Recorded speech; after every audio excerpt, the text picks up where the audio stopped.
Hulikam ang pagkalikot ng lalaking yan sa isang vending machine sa harap ng isang tindahan sa Mangaldan, Pangasinan. Isa pang lalaki ang makikitang nakatambay o nakabantay. Mamaya sinira na po ng lalaki ang vending machine. Doon na niya kinuha ang laman nitong pera at saka umalis sakay ng motorsiklo.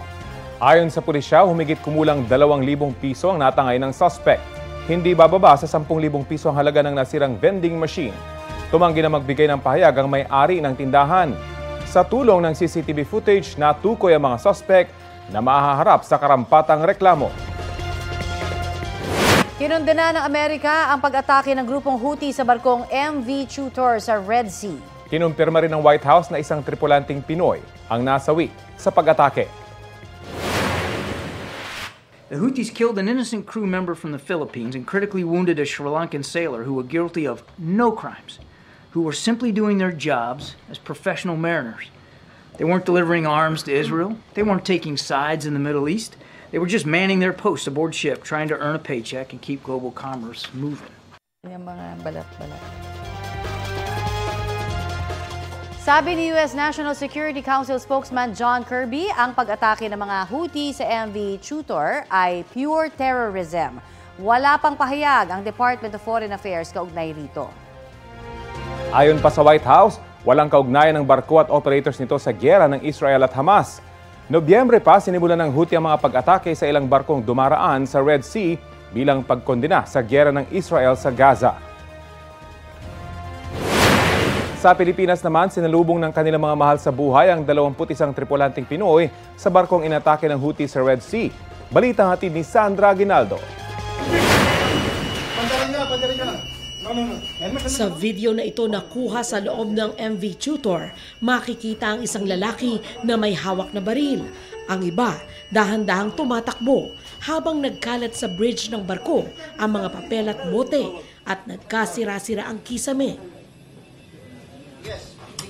Ayon sa ulat ng Reuters, mga crew members sila ng MV Tutor na inatake ng mga Houthi sa Red Sea noong June 12. Sa isa pang video, ipinakita nila ang kanilang sitwasyon pagkatapos ng pag-atake. Nahirapan ako. Ayan po, ganito po ang sitwasyon namin. Dito lang para safe, sama-sama.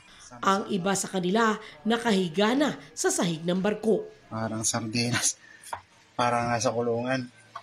Hindi pwedeng lumabas. Matapos ang 5 araw, nakarating na sa Pilipinas ang 21 sa 22 sakay ng MV Tutor. Baon nila ang alaala ng karasang dinanas sa barko.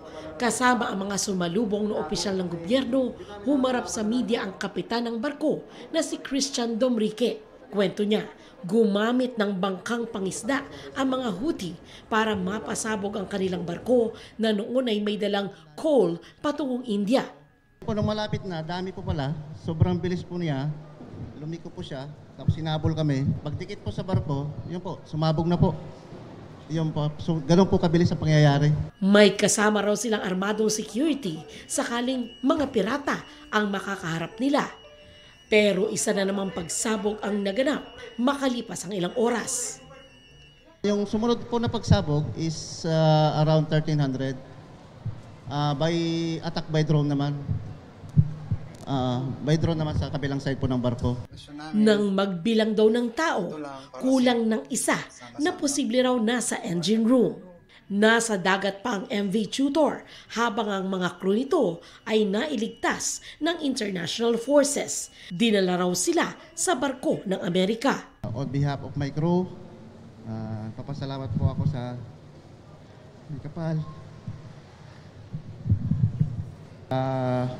Sangay po ng gobyerno na lahat po na tumulong sa amin na hindi ko na po kaya isa-isahin. Maraming salamat din po sa aming kumpanya, BMC Seagate, Principal, Balen, US Navy na tumulong po sa amin. Sa Pilipinas, agad na isinailalim sa medical check-up ang mga tripulante. No one is injured. Majority of them, nung kausap ko kanina, para silang na battle shock, so yung post-traumatic stress.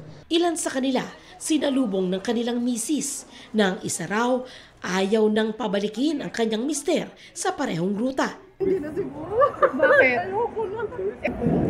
of the other.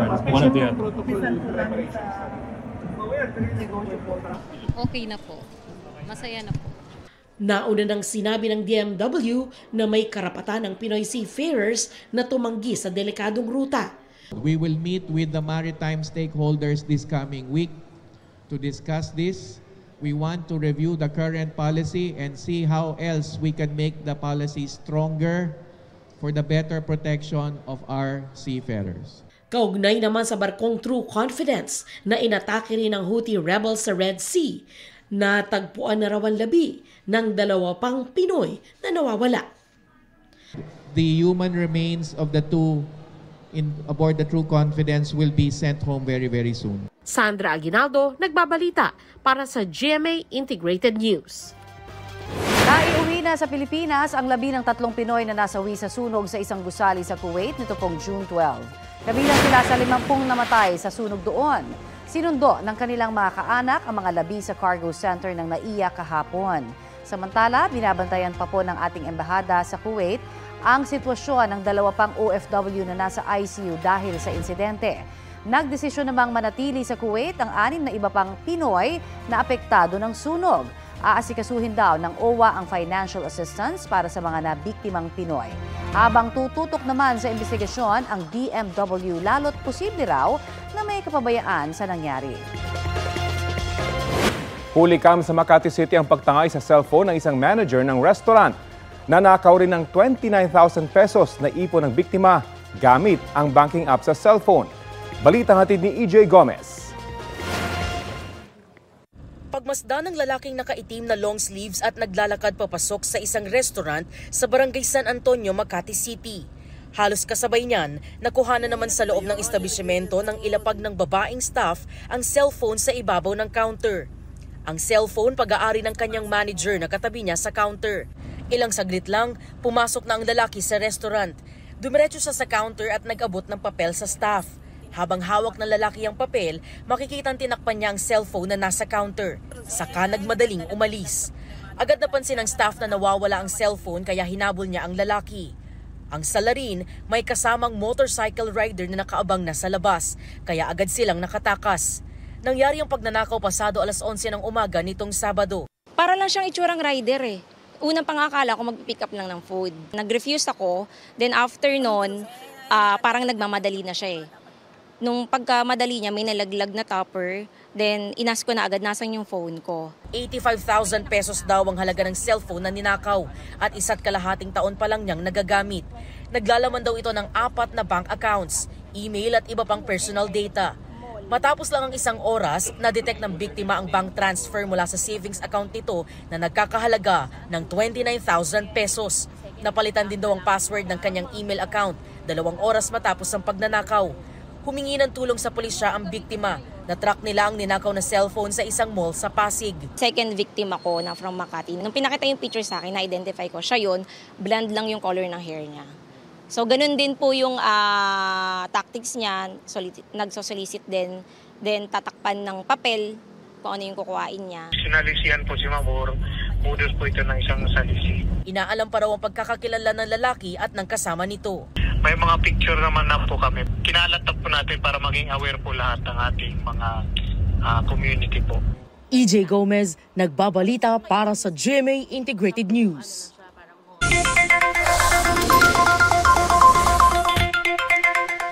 Kung may oil price rollback noong pong nakaraang linggo, big time hike naman po ngayon. Sa anunsyo ng oil companies, may taas presyo na 1 peso and 75 centavos sa kada litro ng diesel. 1 peso and 90 centavos naman para sa kerosene. Yan na ang pinakamataas na price hike ngayong taon sa diesel at kerosene. May dagdag din po sa gasolina na 85 centavos kada litro. Sabi ng DOE, asahan ng magiging volatile o magalaw ang presyo ng mga produktong petrolyo hanggang sa Oktubre. Sa ngayon, tinatayang halos 53 hanggang mahigit 68 pesos ang kada litro ng diesel sa NCR. Mahigit 55 hanggang mahigit 80 pesos naman ang gasolina at halos 73 hanggang halos 83 pesos ang kerosene. Patay ang isang babae matapos paluin ang pala sa ulo ng kanyang anak. Ayon sa mga otoridad, natutulog sa kanilang bahay sa barangay Sampaloc, Sariaya, Quezon ang 49 na taong gulang na ina nang hampasin siya ng pala ng 27 taong gulang niyang anak. Inaresto ng mga barangay tanod ang anak at isinuko sa PNP. Inihanda na ang kaukulang reklamo laban sa sospek. Ayon sa pulisya, posibleng may kondisyon sa pag-iisip ang anak. Patuloy pa ang investigasyon. Patay naman sa sunog ang isang senior citizen sa Iriga, Camarines Sur. Habang sa Calasiao, Pangasinan, nasawi ang isang magsasaka na hinihinalang tinaga habang nasa bukid. Ang mainit na balita hatid ni Paul Hernandez ng GMA Regional TV Balitang Southern Tagalog. Natagpo ang patayang isang magsasaka sa barangay Ambonao, Calasiao, Pangasinan.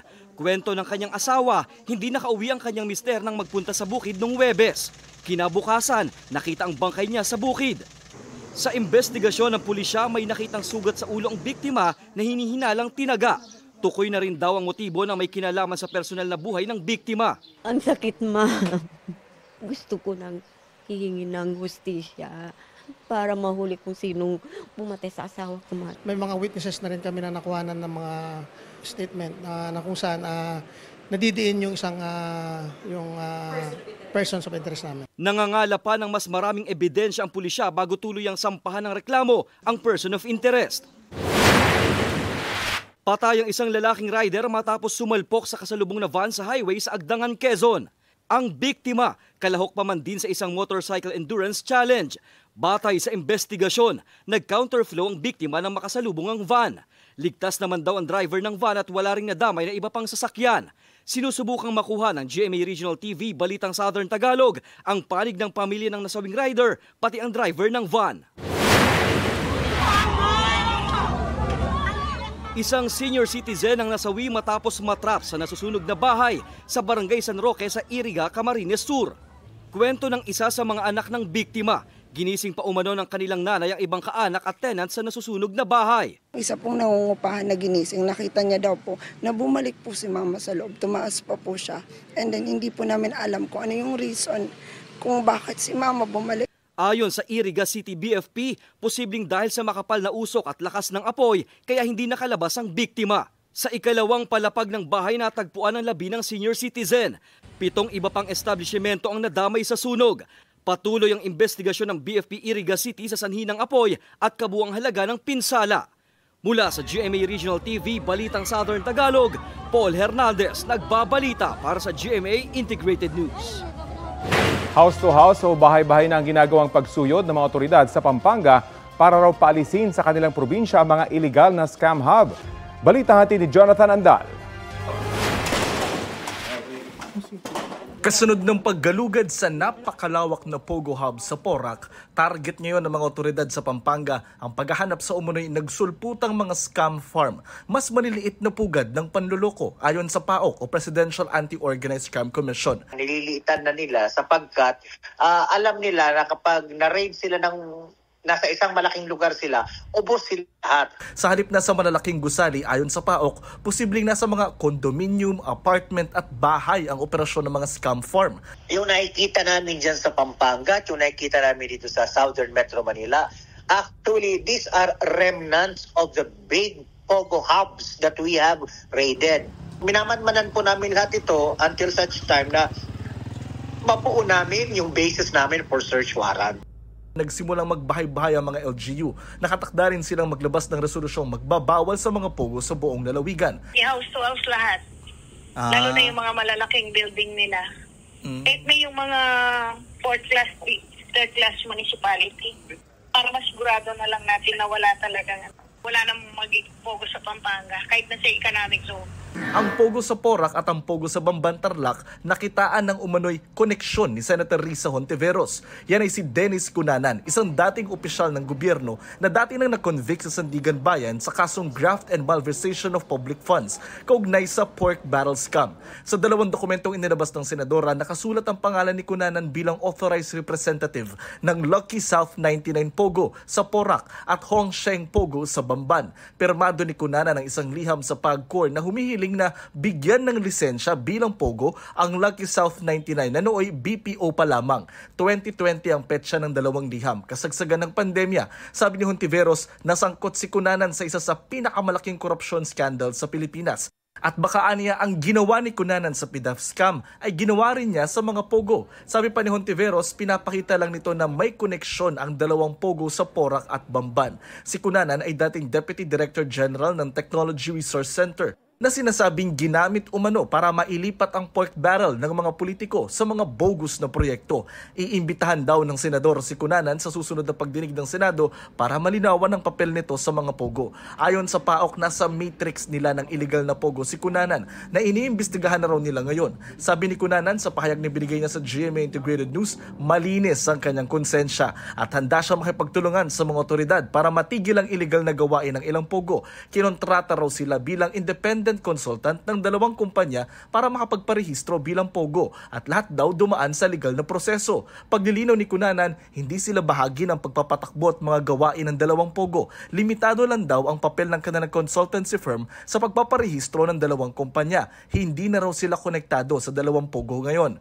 Nakakalungkot daw na iniuugnay pa ang PDAF cases sa isyu na ito at ipinangangalandakan daw siyang convicted person, gayong mas marami naman daw siyang absuelto kaysa sa sinasabing conviction niya na wala pang pinal na desisyon mula sa Korte Suprema. Si Bamban Mayor Alice Go naman nahatakdang sampahan ng PAOK ng reklamong human trafficking sa Biyernes dahil sa pagpaparenta raw ng kanyang lupa na tinayuan ng sinalakay na Pogo. If you rent or lease your property to a group or a person that uses the said property in the commission of a crime, meron ho kayong pananagutan, lalo't higit kung continuous po na nangyayari yung krimen doon. That will be the first of a series of charges that we are preparing against the Mayor of Bamban.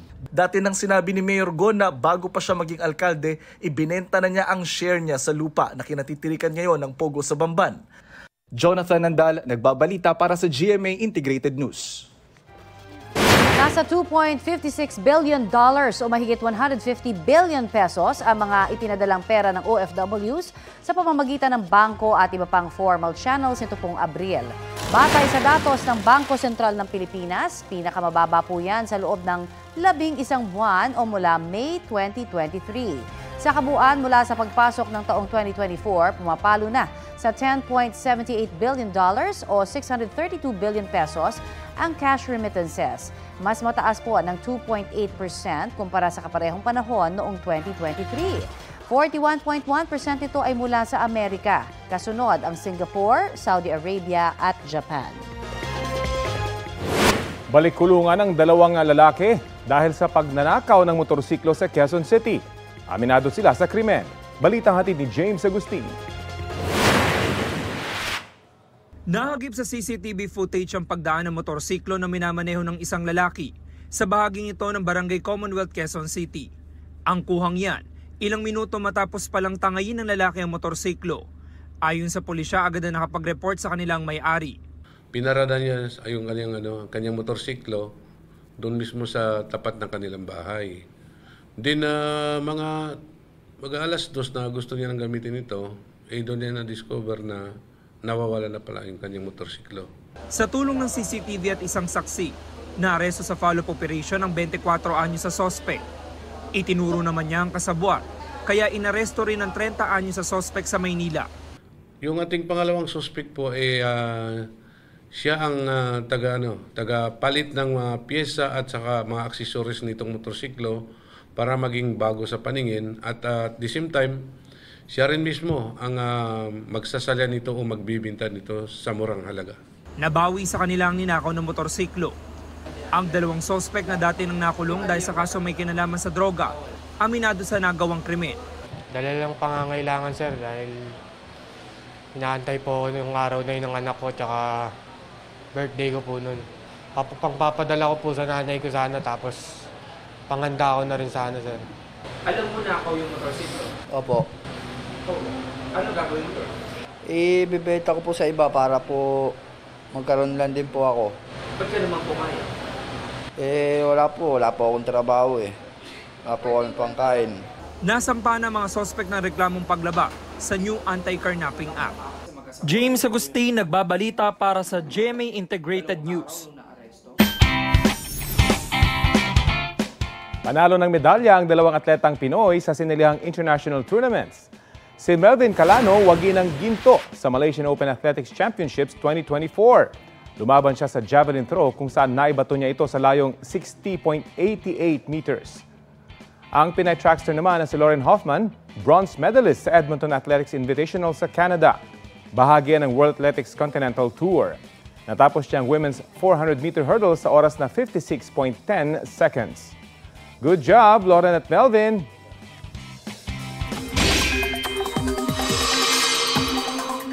May banta po ngayon ang pagbaha sa ilang bahagi ng bansa dahil sa inaasahang pag-uulan ngayong pong araw. Isinailalim ngayon ang pag-asa sa General Flood Advisory ang ilang panig ng Central Luzon, Calabarzon, Mimaropa Region at Davao Region. Tatagal ang nasabing babala hanggang alas 6 mamayang gabi. Ayon sa pag-asa, ulang dulot ng hanging habagat at mga local thunderstorm ang mararanasan sa bansa ngayong araw. Asahan po ang light to moderate rain sa halos buong bansa base sa rainfall forecast ng Metro Weather. Posible ang heavy to intense rain sa ilang lugar. Uulanin ding muli ang Metro Manila.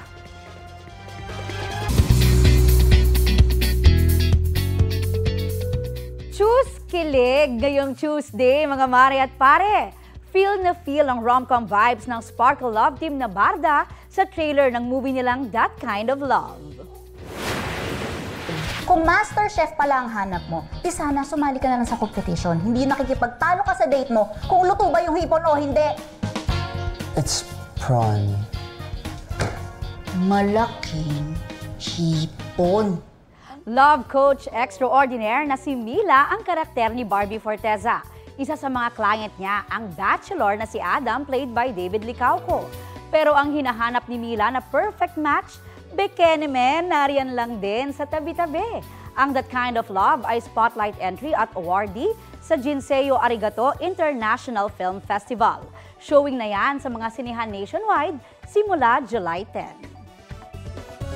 Mariing kinundina ng iba't ibang ahensya ng gobyerno ng Pilipinas ang insidente kahapon sa Ayungin Shoal sa pagitan ng mga barko ng Pilipinas at China. Balitang hatid ni Joseph Moro. Muling nagpang-abot sa West Philippine Sea ang mga sasakyang pandagat ng China at Pilipinas. Isang hindi pa kinikilalang resupply vessel ng Pilipinas at barko ng China Coast Guard ang nagbanggaan. Batay sa ulat ng Chinese state-run TV network na CGTN, ilegal umunong pumasok ang barko ng Pilipinas sa bahagi ng Ayungin Shoal na tinatawag nilang Renai Reef. Nagsagawa raw ang CCG ng control measures na naaayon sa batas. Sabi pa ng CCG, ilang ulit nilang binaliwala ng barko ng Pilipinas sa mga babala ng China at sinadyang lumapit sa isang barko ng China sa unprofessional na paraan na nagresulta sa banggaan. Pilipinas anila ang lumabag sa international regulations for the prevention of collisions at sea at ang may kasalanan sa insidente. Walang nabanggit kung minasaktan o may nasirang barko, pero ayon sa mapagkakatiwalaang source ng GMA Integrated News, isang sundalo ang nasugatan sa insidente. Nagsagawa na ng medical evacuation at inaalam pa ang kondisyon ng sundalo. Hindi naman na daw papatulan ng Armed Forces of the Philippines ang anilay mapanlinlang na aligasyon ng China Coast Guard. We will not dignify the deceptive and misleading claims of the China Coast Guard. The main issue remains to be the illegal presence and actions of Chinese vessels within the Philippines Exclusive Economic Zone, which infringes on our sovereignty and sovereign rights.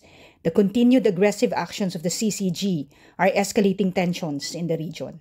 Sa isang pahayag, maring kinundina ng National Task Force for the West Philippine Sea ang ilegal at agresibo nilang aksyon ng China Maritime Forces na kinabibilangan ng China Coast Guard. Nilagay raw nito sa alanganin ng buhay ng mga personnel at nagresulta sa pagkasira ng mga bangka. Nagsanib puwersa ang AFP at Philippine Coast Guard para sa routine rotation at resupply mission na ito. Dagdag pa ng task force na natiling profesional ang mga personnel at iniwasan tumaas ang tensyon. Sabi naman ni Defense Secretary Gilbert Chodoro, patuloy na lalabanan ng AFP ang mga mapanganib at mapangahas na aksyon ng China sa West Philippine Sea. Patuloy naman ang pagbabantay ng PCG sa iba pang bahagi ng West Philippine Sea sa gitna ng banta ng China na huhulihin ng mga hindi Chinong papasok sa inaangkin nilang teritoryo. Ipinadala ng PCG ang BRP Sindangan at BRP Malapascua para bantayan ang mga mangingisdang Pilipino sa Baho de Masinloc. Sa ngayon, wala pa naman daw nangyayaring panghuhuli laban sa mga Pinoy. Wala pong nagbabawal sa atin na mangisda sa Baho de Masinloc. So kaya po ang mga barko po ng Philippine Coast Guard ay patuloy at salitan po na nagpapatrol. Ang advice lang po namin is iwasan po natin, lalo na po yung maliit na grupo na lumapit at mangisda na maaring magprubo sa mga Chinese Coast Guard vessels. Joseph Morong nagbabalita para sa GMA Integrated News. It's official, mga mare at pare! Kasal na ang Team Bayaman couple at content creators na sina Kong TV at V. Cortez. Sa kanyang IG account, isinare ni V ang ilang photo sa kanilang much-awaited wedding. Elegant si V in her white and silver wedding dress habang naglalakad sa aisle. Makikita rin ang isang emosyonal na Kong nang masilayan for the very first time ang kanyang bride. Ang caption ni V, "No more kapitbahay, yes to asawa." #PerfectKongVNation. Mapapansin din ang pagdagdag ni V ng Velasquez sa kanyang apelido. Taong 2022 nang ma-engage sina Kong at V at winelcome din nila ng taong iyon ang unika iho nilang si Kidlat. Ito na ang mabibilis na balita. Huli kamang pagtawid ng aso ngayon sa isang kalsada sa Barangay Malabago sa Mangaldan, Pangasinan. Sakto namang paparating ang isang motorsiklo at nabangga ang aso. Natumbang aso habang sumemplang ang motorsiklo. Sugatan ang rider. Sinagot ng may-ari ng aso ang pagpapagamot sa rider. Isang green sea turtle ang aksidenteng nalambat ng mga mangingisda sa Corimao, Ilocos Norte. May bigat niyang 10 kilo. Agad namang isinuko ng mga mangingisda sa pulisya ang pawikan. Walang tinamong sugat ang pawikan, kaya agad niyang ibinalik sa dagat ng mga otoridad.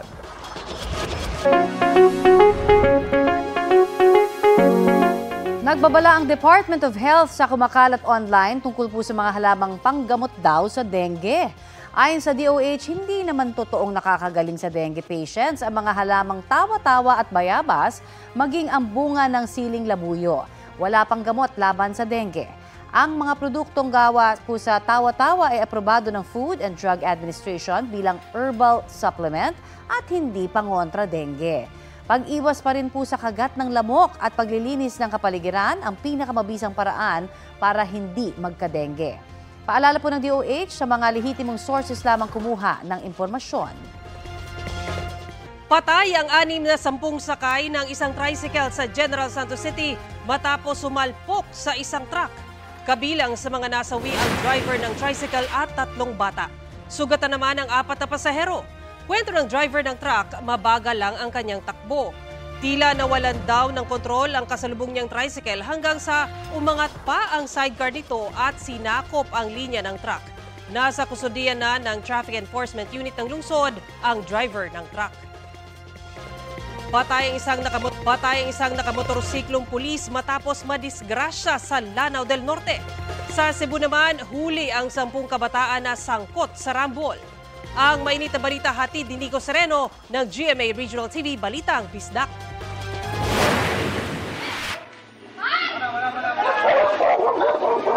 Nauwi sa rambol ang pagsasalubong ng 2 grupo ng kabataan sa gitna ng kalsada sa Barangay Poblasyon, Liloan, Cebu. Natigil lang ang gulo nang may dumaan na isang sasakyan na panay ang busina.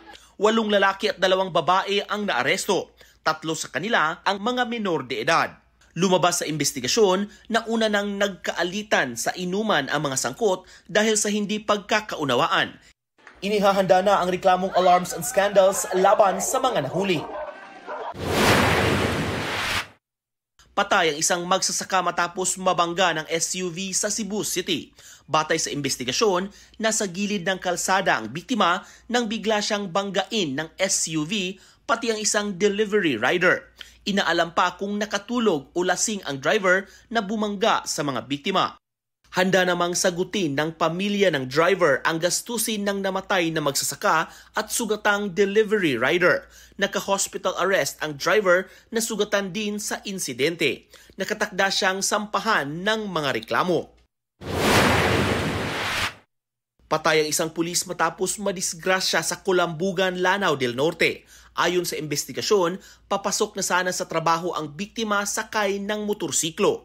Posibleng hindi raw namalaya ng biktima na putol ang simentadong kalsada. Nabagok ang kanyang ulo. Dead on arrival siya sa ospital. Mula sa GMA Regional TV Balitang Bisdak, Nico Sereno nagbabalita para sa GMA Integrated News. Bukas na po ang NCAA Season 99 Cheerleading Competition. Live yang mapapanood sa Phil Oil Eco Oil Center sa San Juan City. Ang 4-peat at defending champion na Arellano Chief Squad naghahanda na para sa mas angat na routine this year para makuha ang 5th straight title. May delayed telecast ang cheerleading competition sa June 23, 10 a.m. sa GTV.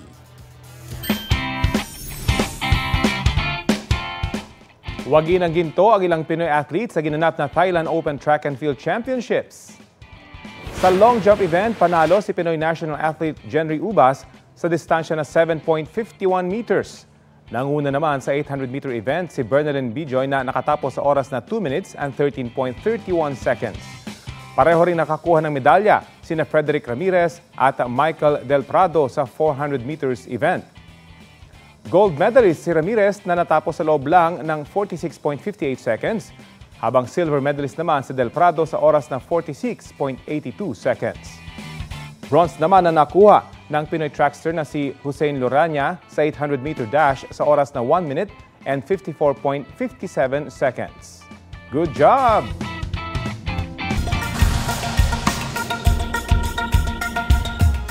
Binuwag na ni Israel Prime Minister Benjamin Netanyahu ang kanyang war cabinet para sa kanilang gyera laban sa Hamas ayon sa isang Israeli official. Kasunod po yan ng pag-alis sa kabinete ng dalawa sa mga miyembro nito. Umalis ang dalawang opisyal ng war cabinet dahil sa anilay hindi pagbuo ni Netanyahu ng strategiya para sa gyera. Binuo ni Netanyahu ang emergency government matapos umatake ang grupong Hamas sa Israel noong October 2023. Inaasahang magkakaroon ng konsultasyon ang Prime Minister sa ibang minister ng bansa.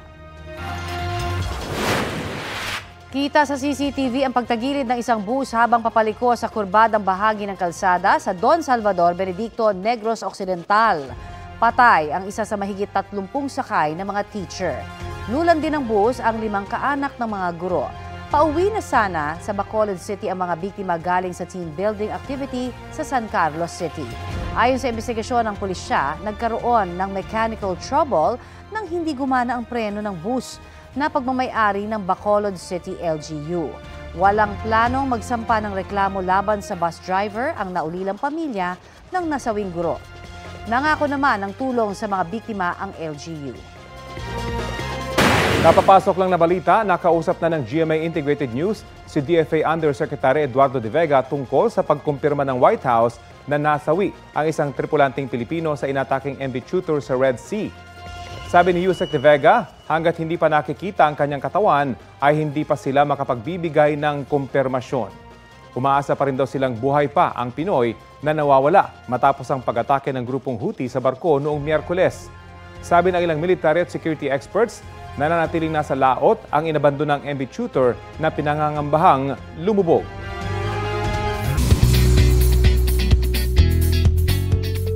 Mga mare at pare, isang Filipino-American actress ang voice-over talent sa isa sa mga karakter sa Disney Pixar animated film na Inside Out 2.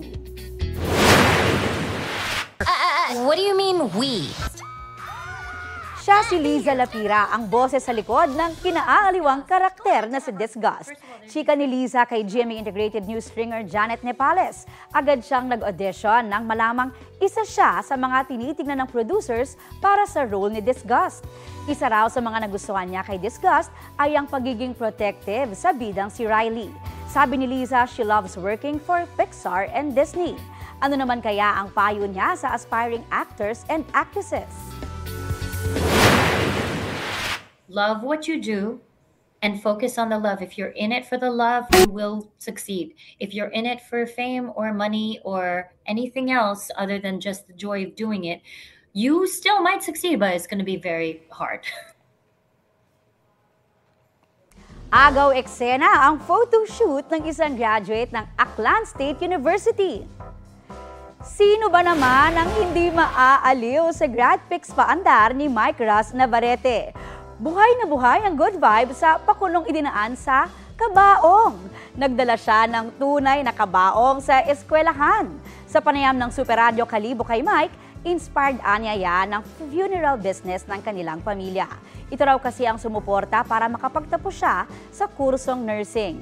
Para masuklian ang punerarya ng pamilya, plano ni Mike na kumuha ng lisensya para maging embalsamador.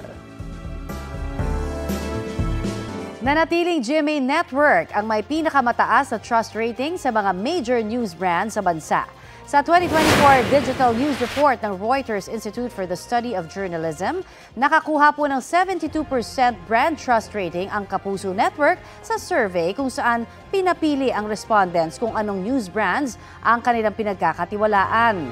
Ika-4 na sunod na taon na pong ang GMA ang may pinakamataas na news brand trust rating sa Pilipinas. Stable naman ang paglalarawan ng pag-aaral sa overall trust o pagtitiwala sa balita.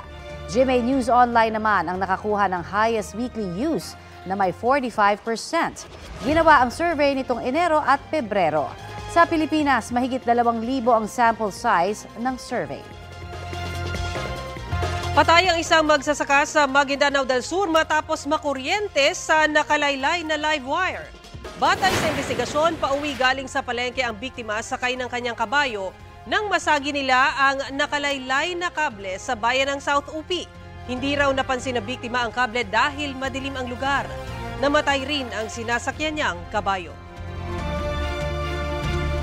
Kamangha-mangha ang nakuna ng isang astrophotographer sa Calaguas Island sa Camarines Norte. Yan ang tinatawag na Milky Way Galactic Core o ang itinuturing na pinakamaliwanag na sentro ng ating galaxy.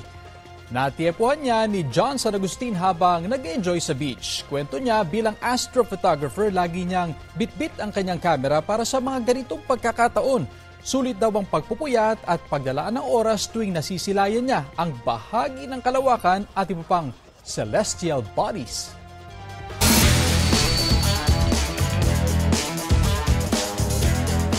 Sina Pinoy boxers Carlo Paalam at Nessie Pitesio ang flag bearers ng Pilipinas sa 2024 Paris Olympics. Inanunsyo yan ni Philippine Olympic Committee President Abraham Bumble Tolentino.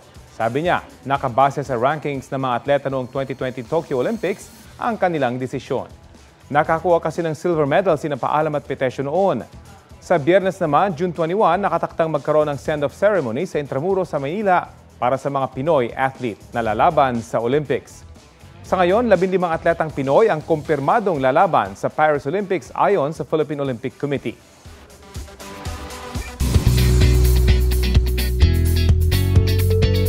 Are you ready, Blinks and Lilies? Queen Lisa is coming with a brand new single.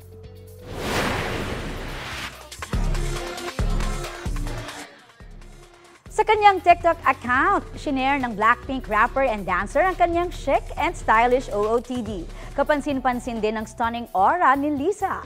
Maririnig naman sa background music ng video ang fast-paced rhythm ng teaser at lyrics na Baby, You Are My Rockstar. With matching rock-on sticker caption pa yan ha. Ang video meron ng mahigit 32.7 million views. Earlier this month, ni-reveal ng K-pop superstar ang kanyang much-awaited comeback sa official website ng kanyang label na Loud. Speaking of Blackpink, may official TikTok account na rin si Blackpink member Jennie. In just 24 hours, may 1.4 million followers na ang kanyang account.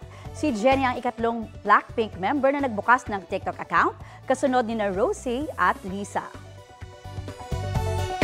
Ready nang makipagbardagulan sa acting ang upcoming character sa Abot Kamay na Pangarap. Wala akong maalala. Basta lumaki ako sa farm. Viral online with 3.1 million views ang character tease na yan ng Kapuso Afternoon Prime serye. Dressed in all red, ready nang maki-eksena sa mga exciting na tagpo ang paparating na karakter. Mga mare at pare, sino sa tingin nyo ang artista sa likod ng pulang belo? May hula ako pero hindi ko muna i-share sa inyo. Sa iba pang balita, iginiit po ng ilang grupo na malayo pa bago mabili sa merkado ang 20 pesos na bigas na pangako noon ni Pangulong Bongbong Marcos. Detalye po tayo niyan sa ulat on the spot ni Bernadette Reyes. Bernadette? Connie, nagkilos protesta ang grupo ng Amihan, Kadamay at KMP sa tapat ng Litex Market ngayong umaga. Dahil hanggang ngayon daw ay wala pa rin daw mabili ng murang bigas. Base sa monitoring ng Department of Agriculture ay meron ng 48 pesos na bigas sa mga pamilihan. Pero ayon sa mga grupo na nagkilos protesta ay umaabot pa rin daw ito sa 50 plus pesos. Marapat daw na ibasura ng rice tarification law dahil nananatili pa rin daw mataas ang presyo ng bigas. Nasa 19 to 23 pesos naman daw ang bili sa palay pero nananatili pa rin mataas ang presyo sa mga pamilihan. Batay sa price monitoring ng DA sa ilang pamilihan sa Metro Manila, naglalaro ang presyo ng local commercial rice mula 45 hanggang 65 pesos depende sa klase.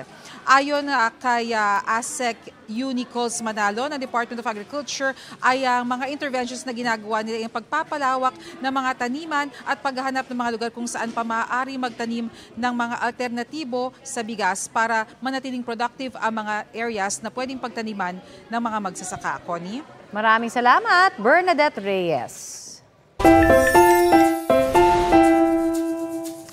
Bida po natin ngayon ang isang lalaking 6 na taong gulang sa Morong, Rizal. Sa kanya kasing pagtatapos, handog ang nakuhang certificate sa amang hindi makapagsalita at makalakad. Ihanda po inyong mga panyo para sa kanyang tagos-pusong mensahe.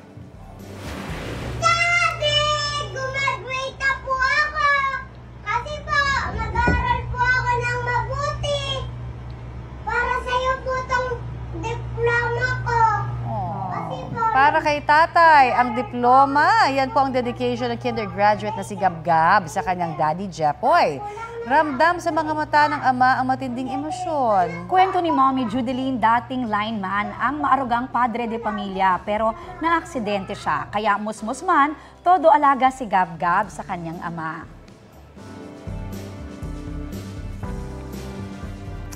At ito po ang Balitang Hali. Bahagi po kami ng mas malaking misyon. Ako po si Connie Sison. Rafi Tima po. Kasama niyo rin po ako, Aubrey Caramper. Para sa mas malawak na paglilingkod sa bayan. Mula sa GMA Integrated News, ang News Authority ng Filipino. Kapuso, alamin ang maiinit na balita. Bisitahin at mag-subscribe sa GMA Integrated News sa YouTube. Sa mga kapuso abroad, samahan niyo kami sa GMA Pinoy TV at sa www.gmanews.tv.